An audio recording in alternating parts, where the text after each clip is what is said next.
কিছু ভালো কাজ করি ভাই সবাই মিলা। শুধু নিজের টাকা পয়সা, ব্যাংক ব্যালেন্স, নিজের চাকরি, এত ছোট কাজের জন্য আল্লাহ আমাদেরকে সৃষ্টি করে নাই ভাই। যে ছোট কাজে আমরা ব্যস্ত, নিজের ব্যালেন্স, নিজের সম্পদ, নিজের বাড়ি, নিজের টাকা পয়সা, এই এত ছোট কাজের জন্য আমাদেরকে তো আল্লাহ সৃষ্টি করে নাই। আল্লাহ সৃষ্টি করেছেন উখরিজাত লিন-নাস, মানুষের কল্যাণার্থে, দেশের কল্যাণার্থে, বিশ্বের কল্যাণার্থে, মানবতার কল্যাণার্থে আল্লাহ পাক আমাদেরকে সৃষ্টি করছেন।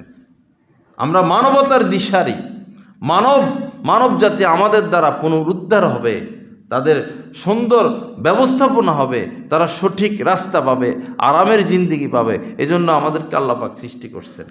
কি নিয়ে আমরা ব্যস্ত? শুধু ব্যবসা বাণিজ্য, শুধু টাকা পয়সা, শুধু বন্ধু বান্ধব, শুধু আড্ডা বাড্ডা, খাওয়া দাওয়া, ছেলে মেয়ে, এত সংক্ষিপ্ত পরিসরে জীবনটাকে শেষ করে না দেয়, পরিধি ভাড়াই